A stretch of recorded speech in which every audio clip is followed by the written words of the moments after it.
Pull up a chair and buckle up. It's the Original Strength BodCast. Hey everyone, and welcome to the Original Strength BodCast. I am going to be the guest and host again today. My name is Tim.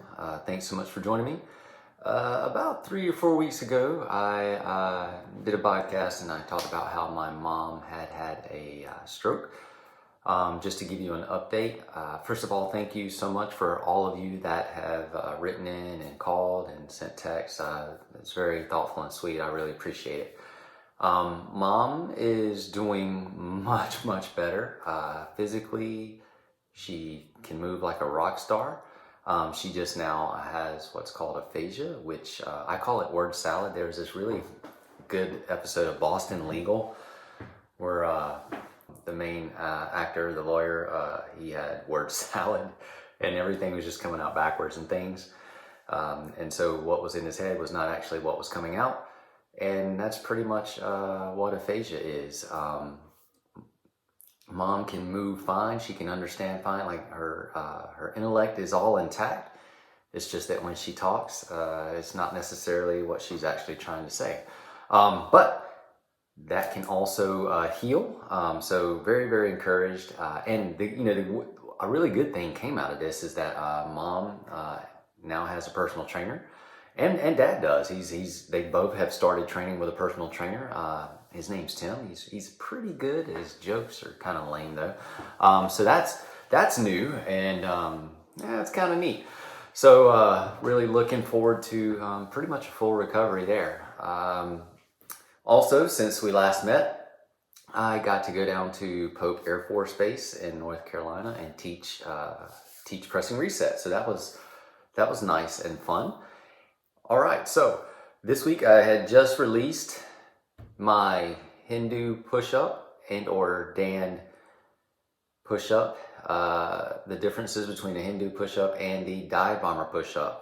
I was really probably much more excited about that video than I should have been, but that video was really like 9 years in the making. So if you don't know, one of the very first videos I put on YouTube was about 9 years ago, and it was the Hindu push-up. And since that time, by the way, that's also one of the most watched videos on my channel. But since that time, a lot of people have written in and, well, one, they are giving me alternative names for the movement, so that's why I tried to call it the Dan, and I did my best in this video to give acknowledgement that it's also called the Dan. And then as soon as the video came out, somebody actually told me another name for it, and so I really tried. But anyway, one of the most commented videos that I have, definitely one of the most watched. Another popular comment is the length of my neck.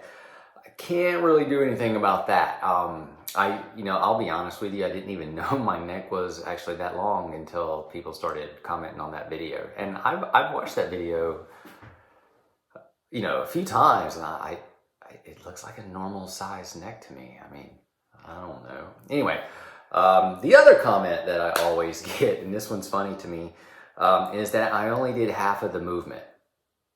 So, people are nice people, they mean well. They're telling me I only did half of the push-up and not the whole push-up. But the truth is, and I tried to explain this in the video, that the Hindu push-up, or the Dan, or the other name that I was told it was actually a complete and whole push-up in and of itself, because that is how you do that particular type of push-up. And then the whole version that they were referring to, where you push yourself back up and through, is called a dive bomber push-up. Two totally different push-ups. Anyway, I was super excited about that video. So if you haven't seen it, maybe check it out in case you're just curious about the differences in names and or the actual movement itself. All right, let's get to the question today. My neck makes a lot of noise when I do this movement. Is that normal? Is that okay? Okay, so they're referring to, I had a video about doing head nods, and they were telling me that they were concerned, writing in, as is normal, about the noise that their neck was making. So the answer to that is yes. It's completely normal and or okay as long as it doesn't hurt. So one time I was 30 years old, many moons ago, and I was at the fire station, and I had to change, I had to work at station 3 instead of station 5.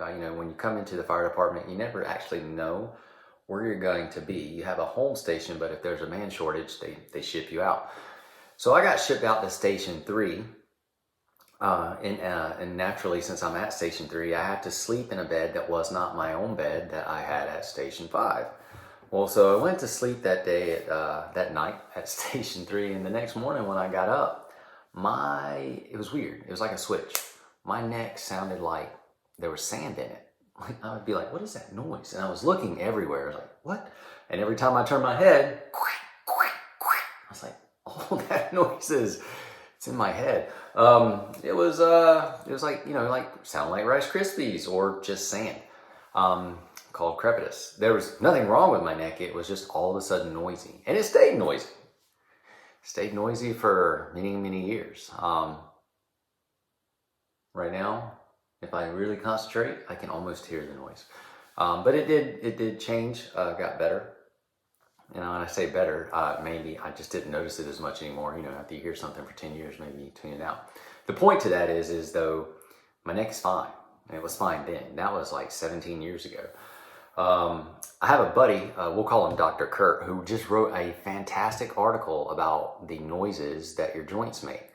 And he gave 3 reasons that your joints may make noise. So I'm just gonna read them to you. I tried to get Dr. Kurt on the show, but he said, no way. I'm not talking to a bunch of strangers.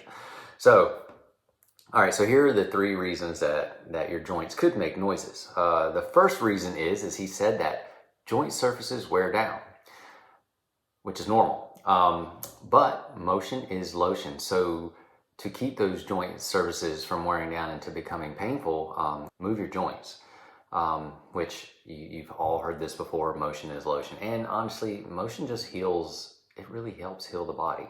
So if you have noisy joints that don't hurt, motion is lotion. All right, number 2, the joint lubricants are creating mini bubbles. So what happens is nitrogen gas can get released when the joint moves. Kurt uses a fancy term called cavitation. Cavitation is you create that vacuum and you get that sound. Sometimes, guys, it's just gas. Sometimes it even feels good. You ever pop your knuckles? That's cavitation. And it does not cause arthritis, and it does not cause joint problems. So that hopefully is good news, because I get that question about, is it okay if my joints pop? I get that question a lot. But yeah, it's okay. Or yes, it can be very, very okay and normal. All right, so the third reason is that something outside of the joint is actually causing the noise. So you may have a tendon or tendons overlapping and rubbing over the joint that are actually causing the noise. So it's not actually the joint itself, but the tissue around the joint. That is also normal. Kurt did mention that, that actually could lead to itis, tendinitis or some type of itis, bursitis, around the joint, so that you may want to actually stretch the muscles that support that joint or that are, go around that joint to make sure that they're as supple as possible, so that you're not getting extra friction where you don't need it. But again, the joint itself is fine. So I hope that helps. That's a great question. I'm glad you actually asked that. A lot of people asked that, and it was just timely, because within days of seeing that question on the video, Dr. Kurt wrote this really nice article. All right, so also just one more thing. He has a note. If your joints pop or they crack or they creak and there's pain, that is when you want to go get it checked out. But he says, if your joint is just making noise with no pain, relax and keep moving. So that is the good word. If your joints are noisy, but there's no pain, just relax and keep moving. Oh, Also, lest you think that this is an age-related issue, no, it is not. So I actually trained a young stud. I trained him from the time he was like 15 to 18 years old. He was a football player, massive, big, strong young man, good mover. But every time he would squat, it sounded like somebody taking those bubble wrap with the really small bubbles and going. It was impressive. What was really impressive is he never felt it. He didn't even feel it, but you could hear it, especially if it was quiet in the studio. And it sounded like somebody lighting a gasoline match to Rice Krispies. It was impressive. But my point to that is there was nothing wrong with his knees. He was extremely healthy and very strong. He was getting a bunch of nitrogen gas bubbles releasing crepitus in his knee. He didn't even feel it, but it wasn't because obviously if he's 15 to 16, 17, 18, it's not, the joints aren't making that noise because he's old. So he's not old, but it was still happening. So it's not an age-related, it does not have to be an age-related issue. To that point, I had another client mention that they were having back pains. And you already know this because this happens all the time, especially if you're over 30. And they're like, man, getting old sucks. And I'm like, well, it could, but doesn't have to be while your back's hurting. But there, so it's so all too easy to say or to settle on the notion that when you get older, things start to hurt or start to fall apart. And that can be true if you believe it and you settle on it and you expect it. If you expect it, that can be your reality, right? But let me just throw an option for you. I actually do work with another young stud right now. I just wrote an article about this too. And he hurt his back. He's very athletic. He had an injury. He got an injury. And he was not able to fully participate in the lifestyle that he would otherwise participate in without the back injury. Like he wanted to go for runs, but he couldn't because his back hurt. And he was listening to his body and he was letting his back dictate whether or not he should run or not. So kudos to him. He's a super smart kid. Now, he's 18 years old. So and you would think it absurd for him to think, well, he hurt his back because he's getting old, right? 18. How many of you have ever hurt your back and maybe you couldn't engage in some of the activities you wanted to, and it sucks because you're like, well, you're in pain and you just don't feel good, but you can't do the things you want to do, and then you say, man, getting old, man, this stuff sucks.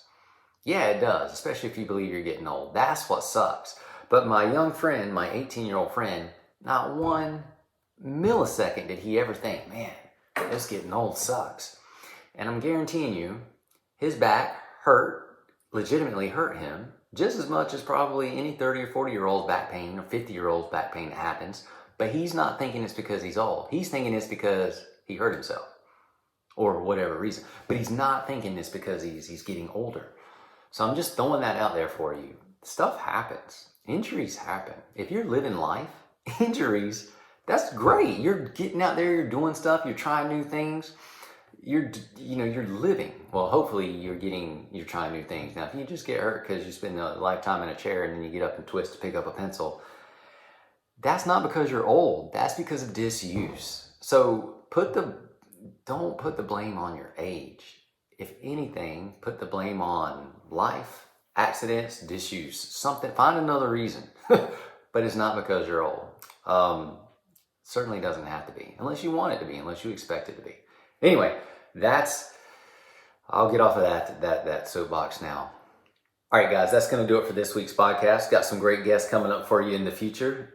Also, we are going to very soon put out the new schedule for the original strength certifications, the pressing reset, the pro reset, the clinical reset, the breathing reset, the educator's reset. Oh my gosh, there's so many courses, and a brand new year of 2023 coming up. Anyway, guys, thanks so much for tuning in. I hope this was somewhat useful to you. If you have questions or you would like to know something that I may potentially know, feel free to write in. If I don't know it, I'll let you know, or I'll just find somebody that does. Anyway, guys, thanks so much for listening. And remember what Dr. Kurt said, motion is lotion. And he also said, just relax, keep moving. Given in the context that was presented in, that's really, really sound advice. All right, guys, have a great week. See you next time. Thanks for listening, everyone. Now get outside and play.